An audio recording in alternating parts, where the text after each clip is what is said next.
ជាងឯងថ្មីថ្មី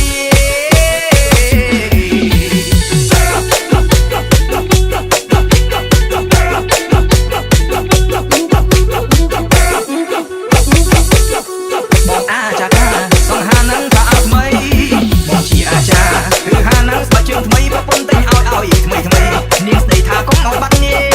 បែបតែកន្លែងណាលយណាស់មើលតែស្រីស្រីអាចារ្យគឺអាចារ្យការលយណាស់មើលតែស្រីស្រីមានអីអាចារ្យខ្ញុំនៅសាច់ជ័យនាងស្រីនៅមិនដូរទេ